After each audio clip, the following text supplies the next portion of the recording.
Selamat pagi sahabat pemasyarakatan, berjumpa kembali dengan saya Dewi Linarsi dan saya Anissa Cahyani. Masih dalam suasana tahun baru 2024, kami kembali menyapa sahabat semua dengan berbagai informasi terkini seputar pemasyarakatan. Untuk menyaksikan informasi selengkapnya, tetap bersama kami dalam Apa Kabar Pemasyarakatan. Menyongsong tahun 2024 dengan penuh semangat, Direktorat Jenderal Pemasyarakatan menyepakati perjanjian kinerja dan resmikan renovasi gedung. Perjanjian kinerja dan suasana gedung baru ini diharapkan membawa semangat baru untuk pemasyarakatan maju.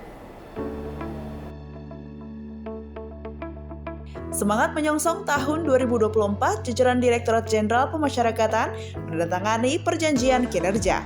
Penandatanganan dilakukan oleh jajaran pimpinan tinggi Pratama, disaksikan Direktur Jenderal Pemasyarakatan. Kegiatan tersebut dirangkaikan dengan peresmian renovasi gedung Direktorat Jenderal Pemasyarakatan yang ditandai dengan penandatanganan prasasti oleh Direktur Jenderal Pemasyarakatan Reinhard Silitonga. Adapun bangunan yang direnovasi seperti ruang kerja, aula pertemuan, ruang rapat, hingga fasilitas umum seperti lahan parkir dan juga masjid. Rangkaian acara turut menghadirkan para mantan Direktur Jenderal Pemasyarakatan dari masa ke masa yang telah memberikan sumbangsi terhadap kemajuan pemasyarakatan. Kepada seluruh pegawai agar selalu konsisten dalam bekerja dan selalu mengimplementasikan tata nilai pasti dan berakhlak sesuai dengan resolusi Kementerian Hukum dan HAM tahun 2024, yaitu berbuat sinergi yang semakin pasti dan berakhlak kinerja Kementerian Hukum dan HAM yang berdampak. Resolusi tersebut dapat juga kita realisasikan dengan program Direktorat Jenderal Pemasyarakatan, Direktur Jenderal Pemasyarakatan 3+1, yaitu 3 kunci pemasyarakatan dan program Back to Basic penyelenggaraan pemasyarakatan. Pada kesempatan ini juga saya berpesan agar selalu menjaga kerapian dan kebersihan ruang kerja, sarana dan prasarana yang telah disiapkan sehingga menjadi ruang kerja yang nyaman dan sehat. Sarana dan prasarana yang sebelumnya telah kita ganti dengan yang baru. Harapan saya hal ini juga muncul semangat dan kebiasaan baru tentang kepedulian terhadap lingkungan yang di ruang kerja kita.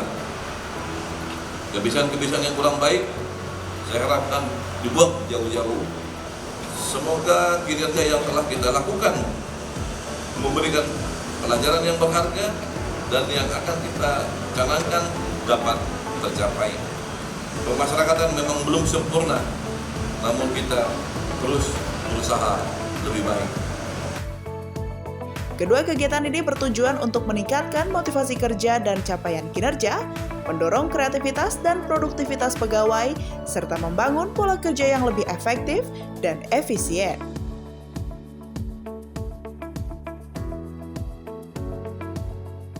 Rutan Bangil punya cara unik untuk menjaring kreativitas dan inovasi warga binaan. Melalui kompetisi Ragil Punya Ide, ide-ide kreatif warga binaan dikumpulkan untuk meningkatkan pengamanan dan pengawasan serta pembinaan di dalam rutan. Rutan kelas 2B Bangil kembali menciptakan gebrakan dengan menggelar kompetisi Ragil Punya Ide.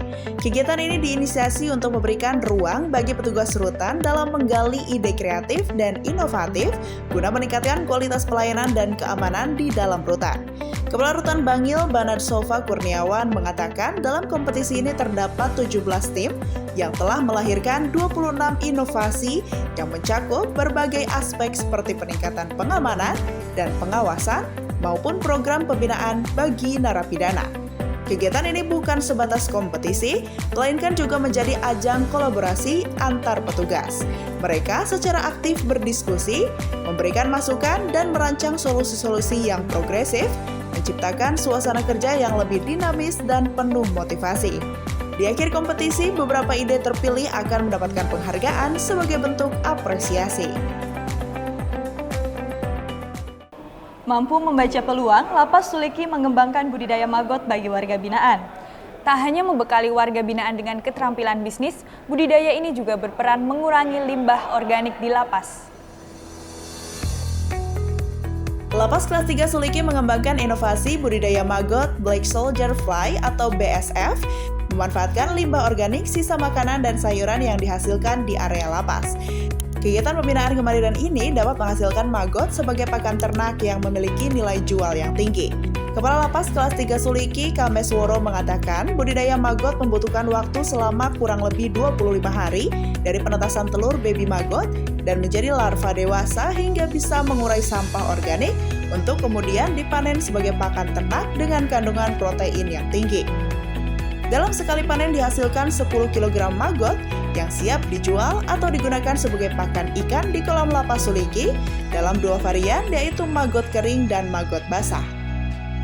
Selain memberi bekal warga binaan dengan keterampilan budidaya maggot sebagai alternatif mata pencaharian ketika sudah bebas nanti, kegiatan ini juga menjadi solusi pengurangan sampah di Lapas Suliki.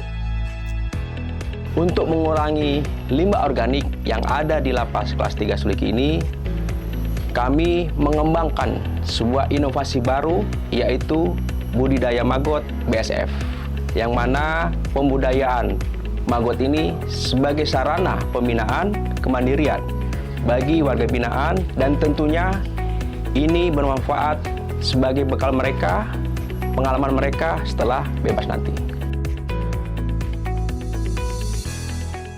Siap menyambut 2024 dengan kinerja terbaik, Bapas Surabaya menyampaikan rencana dan target kinerja 2024. Rencana dan target kinerja tersebut disampaikan Kepala Bapas di depan Kepala Kantor Wilayah Kementerian Hukum dan HAM Jawa Timur.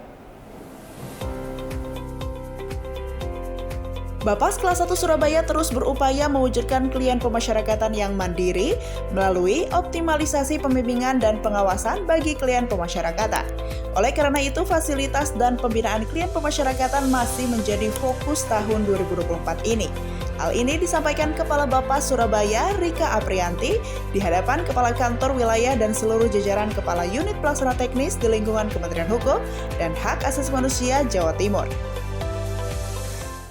Lapas Narkotika Cirebon mengembangkan warung kopi yang dikelola oleh warga binaan. Selain untuk mengembangkan keterampilan barista, program ini juga bertujuan untuk membekali warga binaan dengan keterampilan pengelolaan bisnis.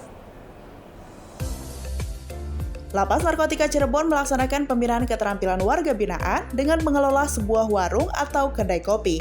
Para warga binaan berbakat diberdayakan sebagai barista pada warung kopi tersebut.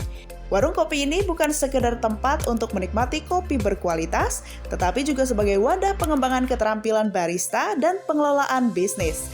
Para warga binaan yang terlibat belajar berbagai aspek bisnis, mulai dari manajemen persediaan, pemasaran, hingga keahlian khusus dalam seni pembuatan kopi. Biji kopi yang digunakan di warung kopi adalah biji kopi pilihan yang dibeli dari para petani lokal. Warung kopi ini dapat menghasilkan omset 2 hingga 3 juta per bulan, kontribusi terhadap penerimaan negara bukan pajak atau PNBP setiap tahunnya. Sahabat pemasyarakatan, sekian informasi yang dapat kami sajikan di minggu ini. Terima kasih telah menyaksikan Apa Kabar Pemasyarakatan. Untuk tetap update informasi seputar pemasyarakatan, terus ikuti media sosial kami di bawah ini. Dan jangan lupa untuk selalu saksikan Apa Kabar Pemasyarakatan. Pemasyarakatan pasti.